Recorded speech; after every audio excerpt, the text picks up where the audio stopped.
You can stay up to date on our CBS4 Indy app throughout the night. Meantime, tonight, Metro Police are investigating. I want to take you and show you this sign because something pretty cool is happening with this. You see all of the delegates signing this before the end of the final night here. You've seen these images of students pictures, walking right there with their hands up. Matt Smith, who broke this story earlier this afternoon. Now, Matt, bring us up to speed. What exactly have you learned? So, Bob, we confirmed late this afternoon that the congressman has shifted his position. Tonight, he is undecided on whether he will attend the inauguration. That is Indiana Governor Mike Pence, now vice presidential pick. Live look at our drive cam tonight. This is driving down Michigan Road on the northwest side tonight. If you can give us a quick reaction on your thoughts on Governor Pence. You should be very proud of your governor tonight. For a lot of them, their personal friend, Mike Pence, now the vice president-elect for a few more hours before he is officially the vice president. As a dad with two little girls at home tonight, I know. You see this and like these are the terrifying stories you hear about. Debbie, you've done this. Like you rack your brain. Like, is something wrong? Is this wrong? Is this wrong? Shane, you also learned though, especially for younger kids, some doctors are now even recommending a pneumonia vaccine. Yeah, they are in this. Saying he signed that contract at the Irsay home on Sunday with his family, with the Irsay family, describing that family feeling. The official roll call is still underway to nominate Hillary Clinton to the top of the ticket. Her husband, former President Bill Clinton, will take the stage later tonight. It took a while. Hours. But tonight there is finally a winner in the Brickyard 400. First the weather, and then a few crashes, right? Indy Sports Central's Trisha Whitaker is here. She survived it all. The fans that were there did. What are the expectations going into tonight? We're just having a good time. Any new policy proposals we can expect in terms of Homeland Security? Should Wisconsinites believe any proposal right now coming from the administration? Well, the truth of the matter is, I'm going to head on back over to the desk where we're going to talk about implications. Suzette Hackney is an Indy Star columnist. She's going to join us now.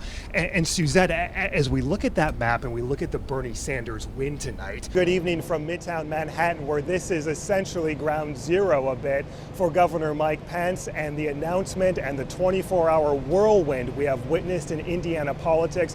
We're outside the hotel that Governor Pence is staying at this evening. If you recall, he was brought in through a back door last evening when all the speculation was still swirling, still even some questions about whether he was going to be the final pick. He was holed up in the hotel overnight until this morning, until we received that final tweet, the confirmation from Donald Trump saying Mike Pence will be his running mate. You see him leaving the hotel for the first time this afternoon alongside First Lady Karen Pence. They emerged after mornings of meetings inside the hotel with top Trump advisors. He then got in the caravan after talking with reporters briefly, headed over to Trump Tower for a meeting ahead of tomorrow's announcement. On his way back, we caught up with him exclusively one-on-one here on CBS4. Here's what he told us this afternoon. That is Indiana Governor Mike Pence, now vice presidential pick, speaking exclusively with CBS4 this afternoon after returning from Trump Tower, a meeting there with Donald Trump ahead of the official news conference, their first joint appearance together tomorrow at 11 o'clock here in New York City. Obviously back home in Indiana, the moment that announcement was tweeted, the moment Governor Pence, his lawyers filed the paperwork saying that he was no longer running for Indiana governor, it set off a whole flurry of activity inside the State House. Our own CBS 4's James Girardi is live at the State House tonight. He was inside the Secretary of State's office all afternoon in what can only be described as a whirlwind this evening. And James, the big question this evening, who now wants to be Indiana's next governor on the Republican side of the ticket? There are factions of different speeches going on, and here he comes, Senator Tim Kaine on the stage, officially about to accept the nomination for vice president. That voted by acclamation just a few hours ago this afternoon as he approaches the stage to officially introduce himself, so to speak, to the country. A lot of folks across the country don't know him. Let's listen in as he prepares to enter the stage. You see Joe Biden up in the stands. We have seen Bill Clinton here, Bernie Sanders in the stands as he is waving at the crowd and audience.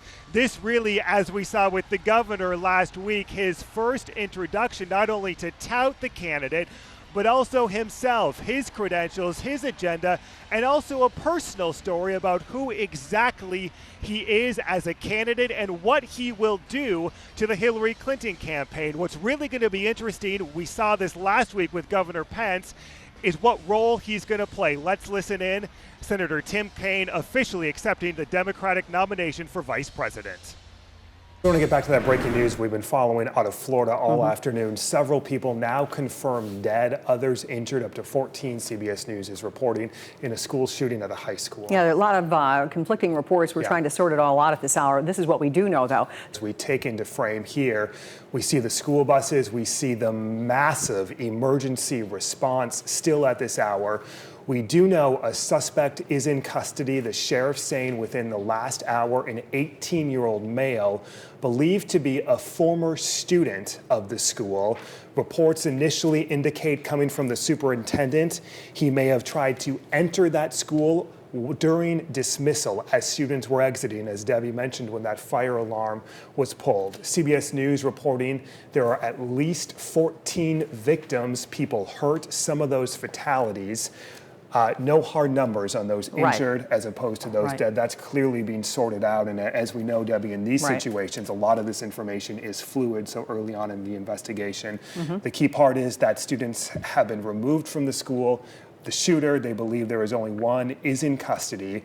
Maybe we'll have a little cheese. I've committed you this. Weather Authority meteorologist Chris Wright is out there. I think he's probably eating some cheese today. Yes, he is. Hey, Chief meteorologist. Cheese Chief? Chief He's at your house. They're going to be impressed. Hey, I got a whole bunch of women in my house. You got a lot of women in your house. Yeah. That'd be a lot of angry women if you showed up empty-handed tomorrow. Yes, they would be. Not a new developments tonight. A Colts player and an Uber driver killed by an accused drunk driver.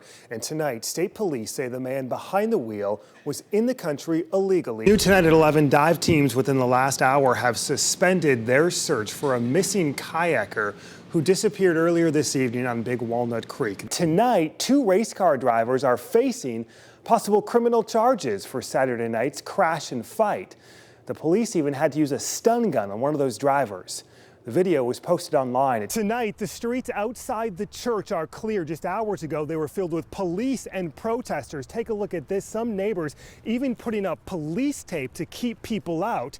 In the end tonight, no arrests, no marijuana. But right now, church leaders are inside the First Church of Cannabis, preparing to light up a legal battle of their own in the courtroom to be able to smoke.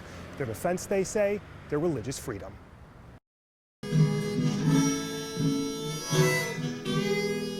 On the first day of Indiana's religious freedom law, the First Church of Cannabis gathered a new group of faithful. If you're happy, you know it, clap your hands, y'all.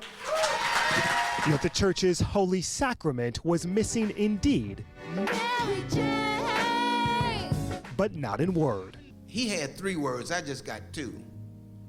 Legalize it! Church founder and self-proclaimed Grand Poobah and Minister of Love, Bill Levin, decided earlier this week marijuana would not be welcome today after intense pressure from police and prosecutors threatening arrests if anyone lit up. Now the government needs to help me because I want to live. Yet the announcement didn't stop the spectacle, once again bringing worldwide attention to Indiana. On this side, they have if you encounter a police employee. The group Cop Block handed out flyers outside the church encouraging everyone to videotape any encounters with police. IMPD had officers lined for blocks.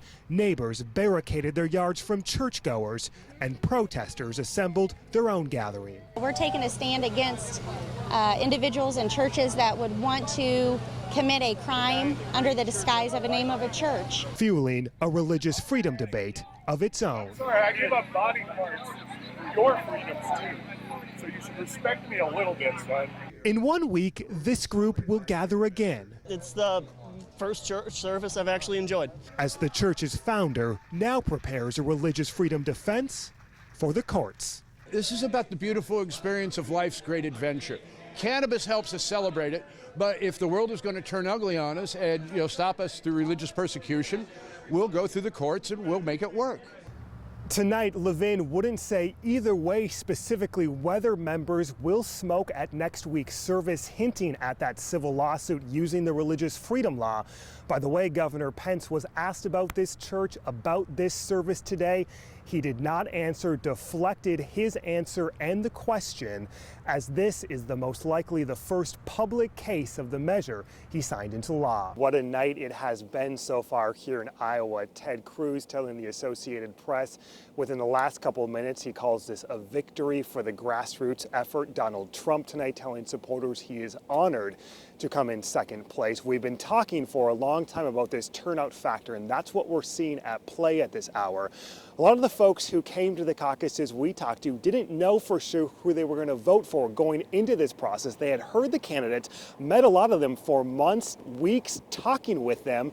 They wanted to hear that final pitch, hear from their fellow Iowans before they cast their votes. Let's take you inside. Take a look. Would you like a clapper to make some noise inside? From schools to churches and community centers, Iowans gathered by the hundreds Monday night to finally have their say. I'm caucusing for Hillary. Last name A through J. Republicans and Democrats gathering playing by much different rules. The candidates now sidelined in the hands of Iowans. Step by step and work hard and study. On the GOP side, supporters make one final plea.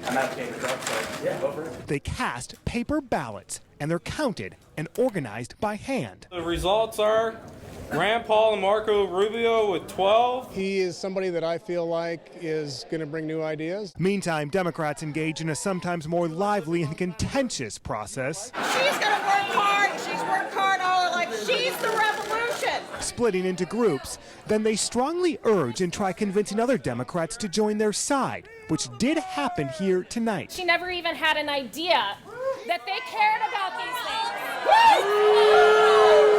Let's have a system that works for everyone and not just the top 1%.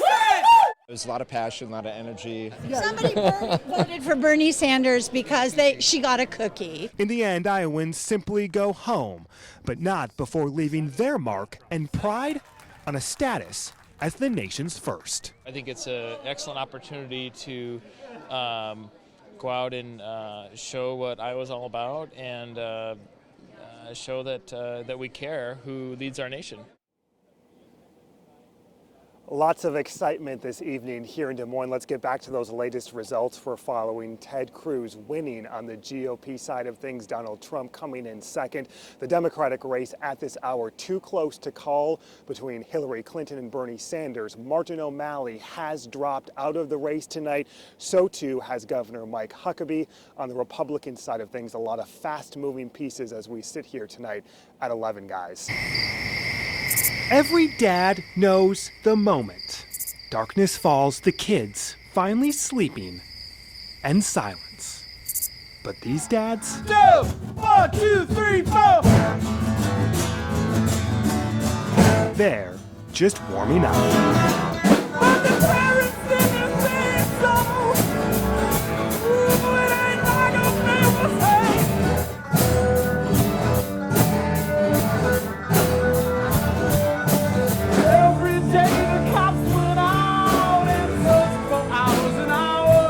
Every Wednesday night, you'll find them here, wife, kids, and jobs permitting, of course. 8 guys, and by the end of the month, 6 of them will be dads. What was life like before kids? Awesome. I don't remember. God. So we sat down, dads and non-dads alike, for a frank conversation about fatherhood. I love my little girls, man. I do. Growing old, and whether that whole dad bod craze is legit. How many of you guys would say you have a dad bod? Oh, absolutely. Brad Powers is lead singer of Union Suit Rally, and a dad of 3, a 4-year-old, and 6-month-old twins. I used to be the guy who's like, I'm not wearing pajamas to Walmart. I'm just not doing it. Forget it.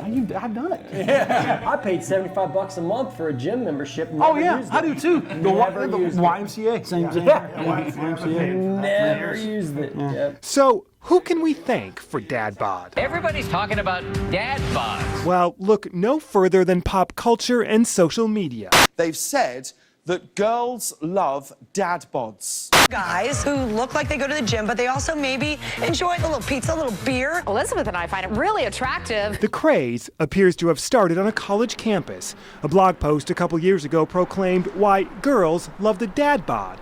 and it went viral. Dad bods look like they would be cuddly. We assembled our own college experts, a group of juniors and seniors at UIndy. There was one time like 2 weeks ago when somebody actually asked me if I thought somebody, like their friend was attractive, and I was like, boy's got a dad bod. What's a dad bod? What's a good perfect dad bod? Adam Sandler.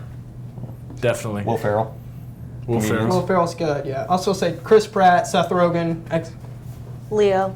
Leo, yeah, is a big one. Even Notre Dame's Nick Wisher, a tight end for the Irish, can't escape the fun.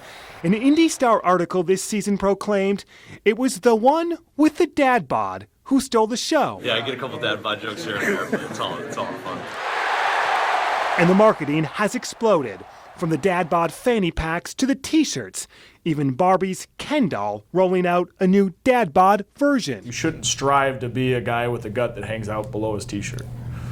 But too, on the other end of that, I think it's a good thing. Like Sarah said, we're now idealizing the normal, everyday people. And to me, that's a good thing where we're heading. And as a guy, I appreciate it. Northwestern University has actually studied the issue, a sweeping medical study tracking the weight of more than 10,000 men from adolescence to young adulthood. The study found what it calls the fatherhood effect. Dads on average weighing more than non-dads. Weight gain, researchers pointed out, on top of the new pounds added after marriage. No matter who you talk to, no matter what shape or size they come in, will tell you that it ain't as good as it once was. I put on about 35 pounds since I had my kids. You needed it, bro. You look good. But Randall Sharkey, the dad of two, isn't too worried. He's got his bros, his banjo, and his bod.